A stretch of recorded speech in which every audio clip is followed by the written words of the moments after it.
शहादा नंदुरबार जिल्ह्यातील प्रकाशा आणि डांबरखेडा यांना जोडणाऱ्या गोमाई नदीवरील पुलासंदर्भात जिल्हा प्रशासनाच्या भूमिकेमुळे मोठा विरोधाभास निर्माण झाला आहे।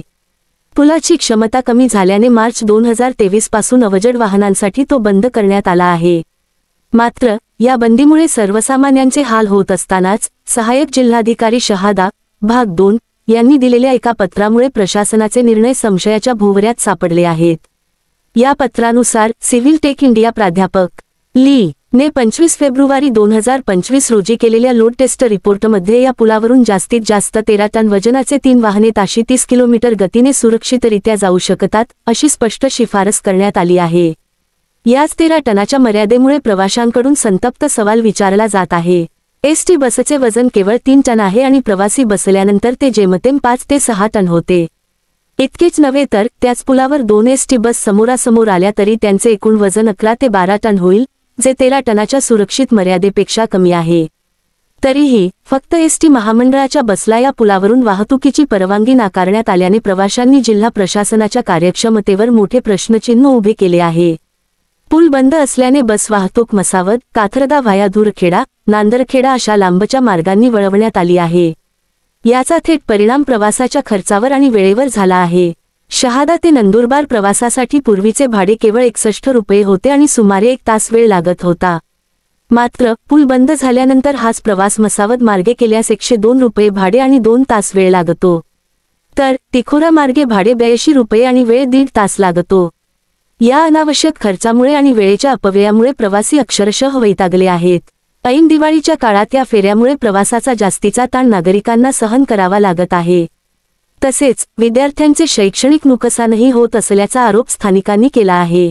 या पुलामुळे केवळ प्रवाशांचेच नव्हे तर एसटी महामंडळाचेही मोठे नुकसान होत आहे। पूल सुरू असताना शहादा आगारातून दिवसाला सुमारे 80 बस फेऱ्या होत असत। पूल बंद झाल्यामुळे ही संख्या घटून जेमतेम 30 फेऱ्यांवर आली आहे, ज्यामुळे आगाराचेही प्रचंड आर्थिक नुकसान होत आहे। पूल बंद होऊन सुमारे 1.5-2 वर्षे उलटले तरी जिल्हा प्रशासन यावर कोणतीही ठोस भूमिका घेत नाहीये। 13 टनांच्या परवानगीचा स्पष्ट अहवाल असतानाही केवळ 5-6 टनांच्या एसटी बसला परवानगी नाकारून प्रवाशांना नाहक भुर्दंड का दिला जातो आहे, असा सवाल नागरिक करत आहेत। प्रवाशांनी मागणी केली आहे की जिल्हा प्रशासनाने तातडीने या पुलावरून फक्त एसटी बसलाच वाहतुकीची परवानगी द्यावी।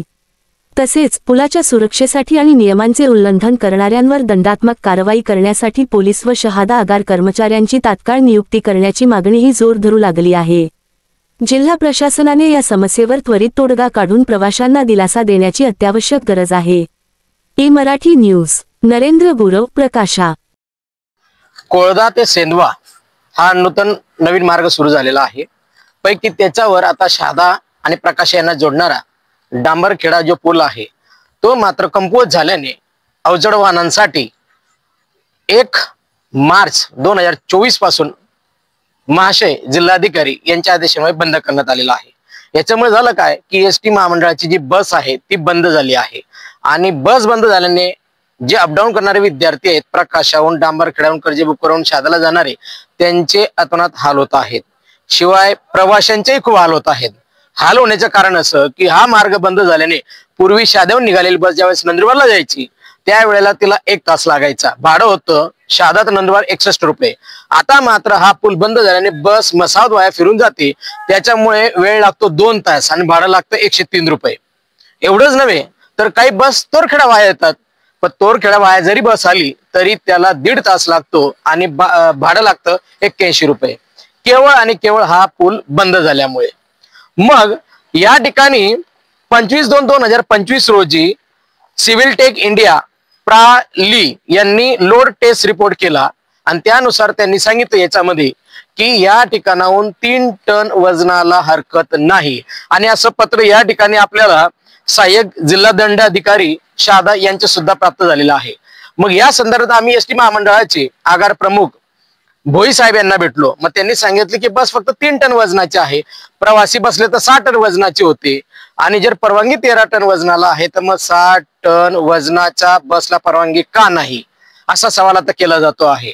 मग याच्यासाठी जे बॅरिगेट्स लावलेले आहेत, बॅरिगेटच्या ठिकाणी जर समजा एक पोलीस कर्मचारी किंवा बस मंडळातील एक कर्मचारी यांची जर नियुक्ती केली आणि या ठिकाणी फक्त बसला जाऊ दिलं तर विद्यार्थ्यांची हाल होणार नाहीत, प्रवाशांची हाल होणार नाही, वेळेची बचत होईल एवढं मात्र नक्की. म्हणून यासाठी प्रांत अधिकारी साहेब असतील, तहसीलदार साहेब असतील, यांनी एक मीटिंग प्रकाशाला घ्यायला हरकत नाही आणि याच्यावर तोडगा काढायला पाहिजे. कारण आता दिवाळी येते आहे, सर्व नातेवाईक आपल्या आपल्या गावाला जातील किंवा दिवाळी निमित्त प्रवाशांची रेलचल वाढणार आहे. तर यासाठी बसला परवानगी देण्यात यावी, म्हणून याच्यावर उपाययोजना करण्याची गरज आहे. या संदर्भात आम्ही स्वतः प्रांत अधिकारी साहेबांच्याशी आता दूरध्वनीवर बोललो. त्यांनी ते सांगितलं की हे पत्र आमचंच आहे, पण मात्र आमच्याकडे कर्मचारी संख्या कमी असल्याने यांच्यावर लक्ष ठेवेल कोण, असा त्यांचा प्रश्न आहे. पण या ठिकाणी जर समजा आपण सीसीटीव्ही लावलेत आणि फक्त बसला जर परवानगी दिली तर प्रश्न सुटेल. कारण एसटी महामंडळाचे देखील मोठ्या प्रमाणात नुकसान होत आहेत. एका दिवसाला साधारणतः 180 ते 200 फेऱ्या मारणारी बस आजच्या घडीला फक्त 30च बस फेऱ्या सुरू आहेत. याच्यामुळे त्यांचेही नुकसान होत आहे, प्रवाशांचे नुकसान होत आहे. ते नुकसान होऊ नये म्हणून संबंधित विभागाने याच्याकडे लक्ष देऊन हा प्रश्न सोडवावा अशी मागणी होत आहे. ई मराठी न्यूज, नरेंद्र गुरव, प्रकाशा. ई मराठी न्यूज हे चॅनल सत्य आणि प्रामाणिकतेवर आधारित सामाजिक, शैक्षणिक, आरोग्य, आध्यात्मिक, राजकारण व प्रवास विषयांवरील माहिती सादर करून सकारात्मक बदल घडवण्यास कटिबद्ध आहे.